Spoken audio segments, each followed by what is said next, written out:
We're going to tell you who the best team in each conference is, then the second best team in each conference. And last but not least, the third best team so far at the quarter pole in each conference right here today on Locked On NFL. The barbershop is open and Tony Wiggins has a chair for you. He's ready with some real NFL talk. The local experts of Locked On bring their expertise, and Wiggy is ready with his clippers and shears. Sit down and enjoy. The new Locked On NFL starts now. Locked On Podcast Network. Your team every day. Make no mistake about it, it is your team every day here on Locked On NFL. We thank you for making us your first listen. I am Tony Wiggins, the host of Locked On NFL Barbershop podcast that comes on here twice a day. Make sure you tap in wherever you watch or listen to your podcast so you don't miss Tyler Rowland in the morning and me in the afternoon here on Locked On NFL. We're going to take you around the league along with my normal Wednesday co-host David Harrison of Locked On Commanders. We're going to run you around the league using the local experts from each market that we discussed today. And it'll help you keep your finger on the pulse of what's going on around the National Football League. Thank you for listening to Locked On again, Locked On NFL. Reminder that you can follow our show and hear new episodes ad-free daily on Amazon Music. So go check that out. You don't want to miss an episode like the one today, which is brought to you by FanDuel. Right now, new customers can bet just $5, and if your bet wins, you get $300 in bonus bets to use across the app. All right, my man David Harrison, like I said, is here with me, and here's what we're going to do. I'm going to show you where we're going to end up. We're going to name the +1 team in the NFC and AFC. And what I mean by the +1 is, usually when there's two in front of you and the third wheel, well, the third wheel is the team that's really going to have a shot at getting in that top two. In the second segment, we're going to name the biggest threat to the top team in each conference, but the second best team, at least as of this point in the National Football League. But first, we're going to start at the very top. We ain't going to bury the lead. We're going to get right into the top team in each conference. David, usually there's a lot of stuff that we can say and we can go to battle for a whole bunch of teams. Right now, I kind of think that there's two teams that separating themselves from everybody this early. Yeah, I think it's always really interesting in the first quarter of the season. You know what I mean? Because this is like overreaction central. For the NFL but it's just really interesting to see how many people lean on what's happening today and what's lean on in the past, because I'm out here in the DMV, right? So there's two football teams right here in my backyard, obviously the Washington Commanders and the Baltimore Ravens. And if you were just gauging off of fan reactions and the fan temperature right now, you would think the Commanders are 1-3 and the Baltimore Ravens were 2-2. But instead, it's the Baltimore Ravens that are 1-3. But nobody's really blinking, right? Like nobody's really flinching or batting an eye, and everybody's just, even with Lamar Jackson, right, hamstring injury, like nobody really is in this mode of like, all right, the Ravens are cooked or the Ravens aren't going to be able to bounce back or whatever. But then in the Commanders' backyard, like there's plenty of people who think that they've got glaring holes that are just never going to get fixed. Forgetting that there's still 75% of the season. There's actually more than 75% of the season. It's a little bit still more. left to get played. Yeah, a little bit more than just the quarter pole. Let's get to the obvious choice in the AFC. We'll go AFC first, since that's the way they're always listening and standing. Here's my man Joe Marino with Locked On Bills. The Buffalo Bills played with their food a little bit, but ultimately come away with a 2-score win over the New Orleans Saints to improve to 4-0 on the season. Josh Allen put on the cape for a big second quarter drive with a big run and a big touchdown pass to Dalton Kincaid. James Cook once again tallies 100 yards on the ground and adds a rushing touchdown, and the defense makes big plays in big moments. Cole Bishop with a big interception, Trey White with a huge fourth down tackle. The Bills win, improve to 4-0, and get set for another divisional game next week against the New England Patriots. Playing with the food is the right way to describe it. You can also say it's playing up and down to your competition. I'm still worried about their defense, but right now, you got to give it to Buffalo, man. They've won some games against tough teams, and then they beat a couple of patsies too. Yeah, but you know what? I mean, the thing you take away from it is good teams, contenders, they win the games that they're supposed to win, and they win the games that, they might not, I don't say necessarily supposed to win. I mean, the Bills are one of those teams that you're never going to count them out of any competition, right? So there's never going to be a game they won that they shouldn't have won.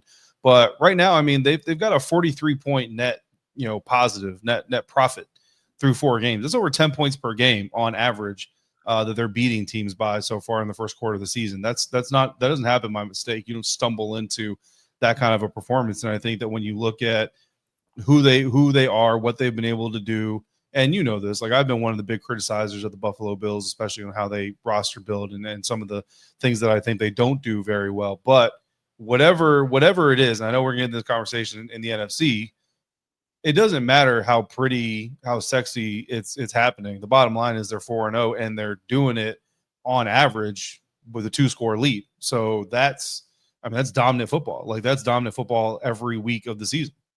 No doubt about it. There's another team, the one that had the Lombardi trophy hoisted up back in January or February, whenever that game was played. But I tell you what, they have looked impressive sometimes, but they have also had a high degree of difficulty because of their schedule. Let's go to my man Lou DiBiasi up in Philly. Well, it wasn't easy, but the Philadelphia Eagles finally got a win in Tampa Bay, and it was all thanks to the defense and 3 specific players, Quinyon Mitchell, Jahad Campbell, and Moro Ajoma. This defense refused to let the offense collapse in the second half, an offense that did not complete a single pass. The run game was completely shut down, but Jahad Campbell's 2 turnovers, especially the pick in the red zone, Quinyon Mitchell's constant forcing completions down the field, and Moro Ajoma's game-winning sack on Tampa's final drive get the Eagles the win. What's even more impressive about this defensive performance is, again, the offense was going 3 and out over and over again in the third and fourth quarter. The defense getting no rest in over 100-degree heat in Tampa Bay, find a way to hold off the 3-0 Buccaneers and a massive win to stay atop the NFC. This defensive performance is one of the grittiest that I've ever seen, and get that monkey off our back. The Eagles finally get a win in Tampa Bay. Follow Locked On Eagles for more. High degree of difficulty with their schedule so far. They beat a real good team the other day. If they don't implode from the inside out with A.J. Brown not being happy, I think Philly is positioning themselves very well. They're positioning themselves well, right? 4-0. That's a great position to be in. But, I know some people are talking about it, and I'm going to talk about it right here. Like, the way that they're winning, however, is just not sustainable, right? We just got done talking about the Buffalo Bills, who are averaging, 10-plus points per game over their opponents this year. Meanwhile, the Philadelphia Eagles have an overall net gain of points of 20 over 4 games. That's 5. That's 5 points. That's not a lot. You know what I mean? And when you look at it, they've got a +6 touchdown margin over their opponents, while the Buffalo Bills have a +5. So the Eagles actually have a larger touchdown margin over their opponents so far than the Bills do. Listen, I love her Eagles fans. Got the monkey off your back. Finally got a win in Tampa. But here's the downside to that. You don't play the city of Tampa. You don't play Raymond James Stadium. You play the Tampa Bay Buccaneers. And listen, this Tampa Bay Buccaneers team that they just got done barely beating, by the way, is banged up beyond all belief on their offensive line. No Mike Evans. The number 1 wide receiver is a rookie who, granted, is having a Rookie of the Year campaign so far, but he's still a rookie wide receiver going up against your defending Super Bowl championship defense. Chris Godwin was getting his first action of the year. And the Tampa Bay Buccaneers, I don't know when they're going to fire their special teams coordinator, but it's going to happen because they just can't keep from getting a punt blocked in games this season. It took all of that for you, if you're the Eagles, to barely beat the Tampa Bay Buccaneers, because you're not playing Tampa, you're playing the team. Like I said, look, you don't apologize for the win. I've never asked the team to apologize for the win. I'm not going to ask the Philadelphia Eagles to apologize for the win. But the Eagles inside the building have to understand that while 4-0 looks really great right now, the way you got to 4-0 is not going to win you a championship. The great thing is you don't got to win a championship in September, so they got time to figure it out just like all these other teams do. But if the realization inside the building is not that they can't win continuously like that, no matter what the public-facing comments are, they're in trouble. As long as they understand that that their product is not good, even though they're 4-0, they're going to be fine. But if they are drinking their own Kool-Aid, Wig, it's going to go south. It will go south. And if any of y'all were drinking the Kool-Aid like I was, that thought the Kansas City Chiefs were done, well, they're back, and we're going to discuss them. Somebody else who was slightly forgotten about a little bit after week 1. We'll get to that in just a second here on Locked On NFL. All right, today's show sponsored and brought to you by Mazda. Mazda crafts cars for those who do more than simply move. Mazda delivers confidence with every ride, with more IIHS top safety pick plus awards than anyone else as of August 2025. From footwork to breath work, athletes sweat all the details. Mazda brings the same attention to how we craft every model. You can feel Japanese craftsmanship in every detail, from the metallic accents to available Napa leather upholstery. You can make everyday drives feel like anything but, from smooth handling to intuitive controls. With all-wheel drive standard in every crossover SUV, you can drive with confidence through almost any season. Like our players, we sweat every detail, because when you make every move count, impossible becomes irrelevant. Mazda, move and be moved.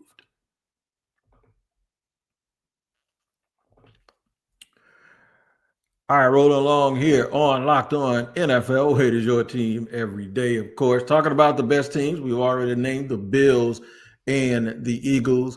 I hinted that somebody who had been getting counted out was back, and they looked every bit back, and they sent the Baltimore Ravens to a 1-3 record. Let's go to Arrowhead. Kansas City Chiefs. Here's Locked On Chiefs. Welcome back, Xavier Worthy. What a game for him, going over 100 multi-purpose yards, rushing and catching. Showed deep speed, got a deep ball down the sidelines. Patrick Mahomes throws for 4 touchdowns against the Ravens defense that is absolutely decimated with injuries. Kansas City takes on the Ravens, moves to 2-2 on the season, gets to the first quarter of the season in an okay spot. There's going to be a lot to talk about this game. The offense looked very good. Patrick Mahomes threw 4 touchdowns to 4 different receivers, hit 8 different receivers total on the day. This offense looked like it was good to go from the start. They scored on every single possession except for a missed field goal and a couple of possessions late in the game where the game was already decided. A lot more to talk about later on Locked On Chiefs.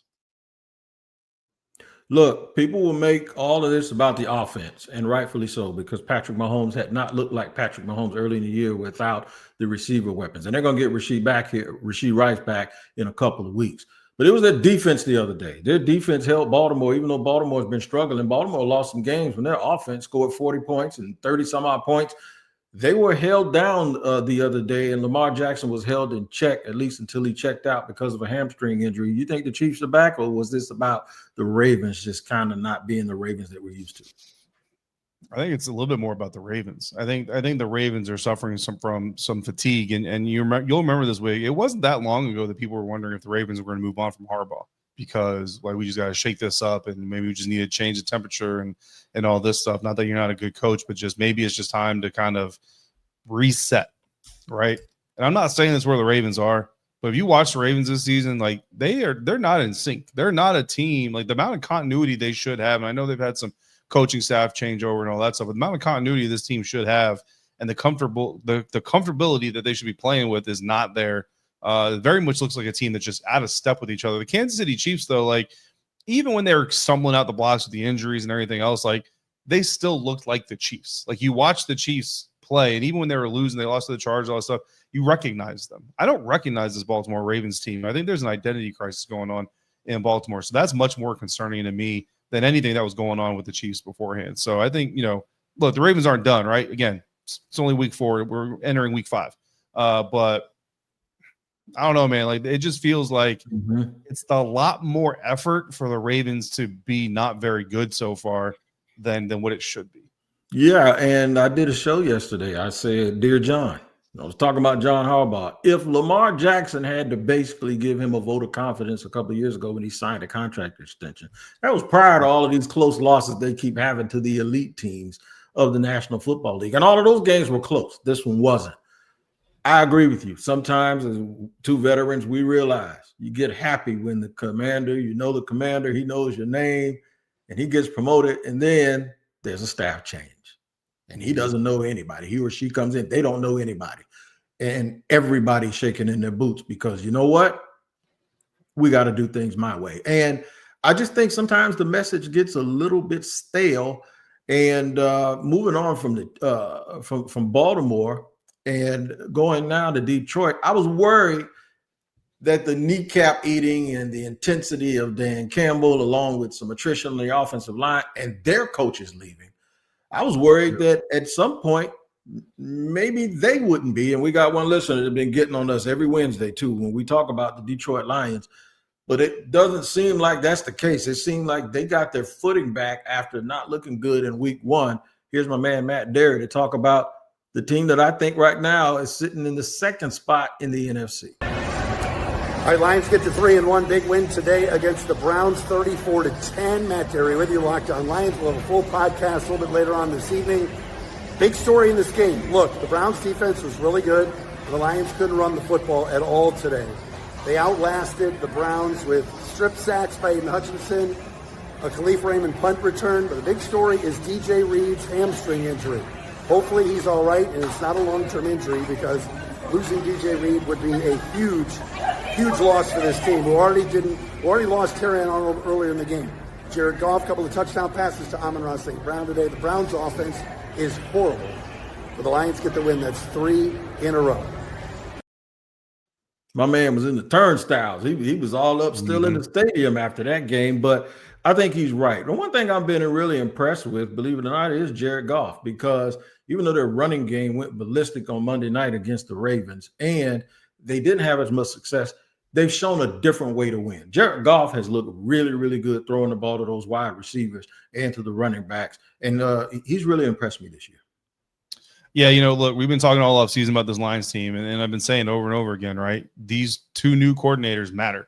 And I've been saying, it doesn't have to be bad. It just usually is kind of a bad thing. Usually you get off to a little bit of a rough start, a little bit of a slow start until you start to figure it out. And the Lions did that. They came out the gates a little bit stumbly, right? They looked a little bit out of whack against the Green Bay Packers. But I'll tell you what, man, if they haven't figured it out with the quickness, look, the Detroit Lions are the best team in the NFC for me. I know we put the Eagles up there in segment one, but I'm telling you right now, the Detroit Lions are the best team in the NFC as far as I'm concerned. And not only does the tape represent, you just talked about how dominant they've been, how Jared Goff has been embracing this kind of new method of getting the offense going, but they're outscoring opponents through 4 weeks by 49 points. That's similar to what the Buffalo Bills are doing. You're talking about 10 plus points per week, and that includes losing a game, right? They've also got 6 more touchdowns than their opponents have scored. But not only that, Wig, this is an offense that through 4 weeks has only turned the ball over twice.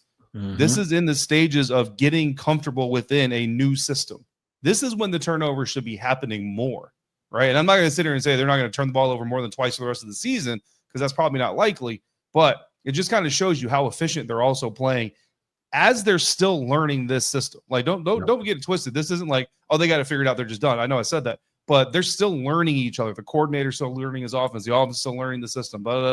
And they've only turned the ball over twice. Meanwhile, on defense, I know they have some continuity with Kelvin Shepard having been on the staff, but believe me, this is a different defense. They've got 6 takeaways. This team is top 5 in turnover margin through 4 weeks as well. So not only are they clicking, they're efficient, they're producing, but they're hunting the football. They're taking it away from people. And that hamstring injury is absolutely critical. So we'll see what happens with that. But if this is what the Lions are doing in week 4, if they can stay healthy, brother, in week 14, et cetera, I'm putting the Lions on top.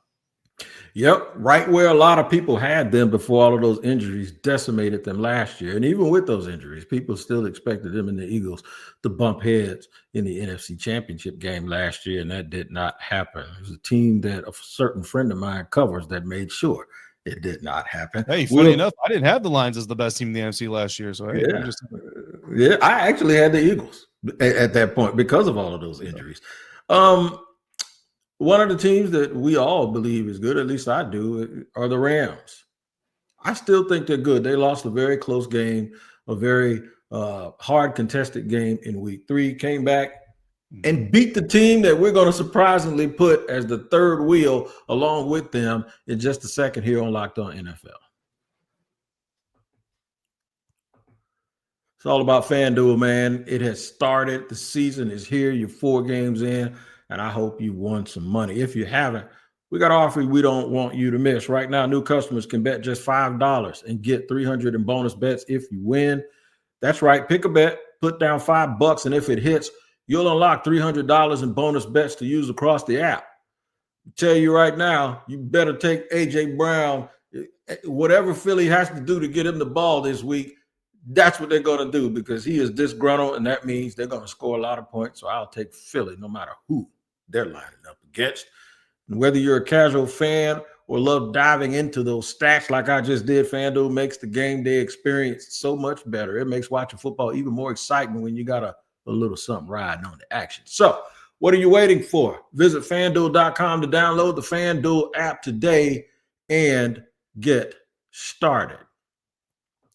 Today's show is also sponsored and brought to you by Monarch Money. People can't name all their financial accounts or even what they're worth, whether it's a 401k, properties, or investments. And when you don't have the full picture, you can end up leaving money on the table. That's why there's Monarch Money. It's an all-in-one personal finance tool that brings your entire financial life together in one clean, easy-to-use interface on your laptop or on your phone. Monarch Money does the heavy lifting for you. You can link all your accounts in minutes and see clear data visuals, get smart categorization of your spending, and finally feel in control of your money without ever touching a spreadsheet. It helps me, man, because between me and my wife, we got stuff all over the place, and I like to centralize everything. And I'm not real tech savvy when it comes to going from one thing to another, so it's good to have it all right there in one place. Don't let financial opportunity slip through the cracks. Use code LOCKEDONNFL at monarchmoney.com in your browser or for half off your first year. That's 50% off your first year at monarchmoney.com with the code LOCKEDONNFL.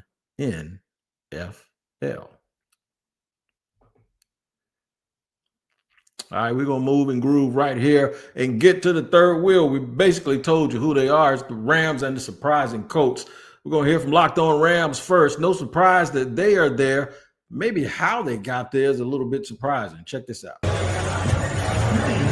Hey, it's Travis. The Rams just finished up beating the Indianapolis Colts. 2 touchdowns in the final 4 minutes of the game, including an 88-yarder to Tutu Atwell. If you listen to Locked On Rams, you know that Tutu Atwell is not the most popular guy in the world, but that just changed. A huge win. They kind of pull one out of their ear, out of nowhere. Make sure you check us out, Locked On Rams. Free and available wherever you get your podcasts.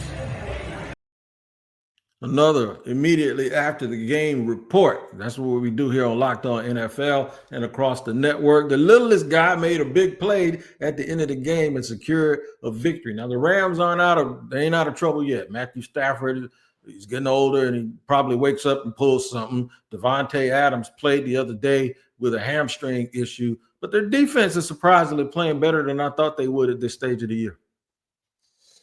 I like the Rams. I think the Rams are a very good team. I think they should have beaten the Green Bay Packers, the Philadelphia Eagles in the playoffs last year. They should have beaten the Philadelphia Eagles in the regular season this year. Here, you know who the NFC West is this year, Wade, because already people are talking about 3-1 49ers, 3-1 Seahawks, 3-1 Rams. Best division. That's the NFC North, right? Again, all over again. The NFC North. Yeah. Wig, who are they playing? Who's the NFC West playing this year? Each other. And a whole bunch of teams. They play each other. Yep. And a whole bunch of teams. The AFC South. Yep. Hey, and man. they play the NFC South. Hey, look, I'm sorry, bro, but you know the AFC South is the division that keeps on giving right now. Yeah. So when you look at the NFC West, when you look at the NFC West, just realize that, these teams are 3-1. The 49ers have beaten or have played the Rams and the Seahawks. The Seahawks have played the Rams and the 49ers. The Rams are playing the Seahawks and the 49ers. All right. So 2 of each of these teams' games that come against each other. And we always know division games are always going to be a little bit wild. Right. And they're playing the AFC South. Well, we beat the 49ers. The Jaguars beat the 49ers. But right. I'll give you credit for that. And they're playing the NFC South. Yeah, so I'm telling you right now, you're going to have 3 teams in the NFC West with double-digit wins. I'm telling you right now, September 30th, October 1st, the NFC West is going to have 3 10-digit team wins. What did I just say? 10 double-digit wins teams. Yeah. I know what you said. And then we're gonna get to the playoffs, and guess what? They're each gonna get bounced in the first game, and everybody's gonna go, "Oh, I thought this was the best division in football." No, man, they play the AFC South and the NFC South. Stop it. Except there's one team that might not get bounced in the first game of the playoffs, Wiggins. That's the Los Angeles Rams, because they're the real deal. Even though they're playing this opponent, they're the real deal. And I'm going to stand by that all throughout the season. You know who else is playing the AFC South this year? The AFC West. So when you see the Raiders challenging for a playoff spot, when you see the Kansas City Chiefs miraculously getting it all back together, when you see the Los Angeles Chargers being MVP caliber Justin Herbert, and you see all this craziness going on, stop it. They're playing the AFC South. All right. You know who's playing the AFC South next year, Wig? Who? the NFC East. So get ready for all the 2026 storylines where the Dallas Cowboys are back, the New York Giants are on their way back to, the Washington Commanders Super Bowl contenders, and the Eagles might three-peat. Get ready for all those storylines. If you're playing the AFC South right now, you are going to get handed about 3 or 4 wins. I'm sorry to say it, but it's just the truth. 2 or 3 years from now, it might not be that way. But right now, that is the AFC South. That's just the way that it is.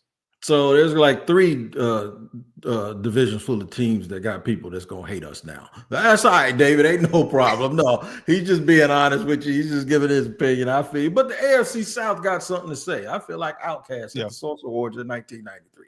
The Jaguars are getting better. We beat one of those teams. And to my surprise, the team that I picked to finish dead last, and I don't know how I picked anybody to be behind the Tennessee Titans. That shows you that maybe some of the edibles that I take for my pain are kicking in a little bit. But I tell you what, the Colts have looked absolutely outstanding. And I thought they were going to get their socks blown off going to play the Rams, who we all like. But they held themselves up, and they could walk out of there. And I know moral victories don't mean a whole bunch, but they can look themselves in the mirror and say, you know what? We're a lot better than people think. Here's Locked On Colts. Colts found all the right ways to beat themselves in a 27-20 loss to a really good Rams team.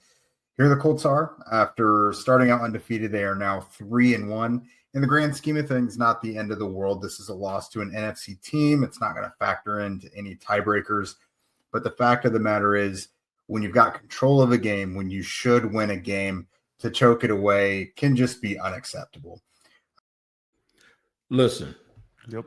Before I apologize, I've already given Daniel Jones enough apologies to last him until he's an old man, right? He's done a real good job. And I've said that the biggest indictment on Brian Daboll is the fact that kid looks like Joe Willie Namath playing over in Indy, right? But I will say this. This also tells me how awful Anthony Richardson was, because they are night and day as a team, and they're a lot better than we think. Yeah, you know what? Look, I'll be honest with you. Coming into week 4, man, I mean, you beat the Dolphins, throw a parade. You beat the Broncos. I'll give you that. But, you know, the Broncos are still a young team trying to build as well. They're not exactly world beaters yet. You beat the Titans. You're not going to get no credit from me on that one. But to contend with the Rams, you know, even in the loss, and maybe you should have won, that one's a little bit different to me. And I do have to give credit to the Colts, and I do have to give credit to the Jacksonville Jaguars. And Wig, if you remember, I predicted the Jaguars are going to win the AFC South, and I stand by that. So you do have to give credit to both of these teams. And I'll tell you what, both these teams are 3-1, and both these teams still have 7 more division games to play before the end of the season. And guess who they play? They play the AFC South. So both these teams, I mean, look, you might have, you know, a couple of 10-win teams in the AFC South by the time things are said and done. I still don't think either of them is a Super Bowl contender, but I do think that they're definitely on their way to where I will shut up and stop talking about them like they're the Mountain West and all those things. But wait, before we get out of here, can I tell you who the second best team in the AFC is through 4 games? I knew it was coming. What you got, dog? It's the Pittsburgh Steelers. You know what? It's the Pittsburgh Steelers. I'll go with you, because that was my pick early in the season to be a shocker. But I'm going to tell you why it's the Pittsburgh Steelers real quick. Because the Pittsburgh Steelers are -2 overall points scored this season. That's right. They've been outscored by 2 points. They're also -1 in the touchdown department. They've been outscored by a touchdown so far through 4 games. Yet, they're 3-1. Yeah. They're 3-1, and they're starting to figure it out. And the Pittsburgh Steelers have the second best turnover differential in the NFL. Behind who, Tony Wiggins? Who is the number 1 team in turnover differential?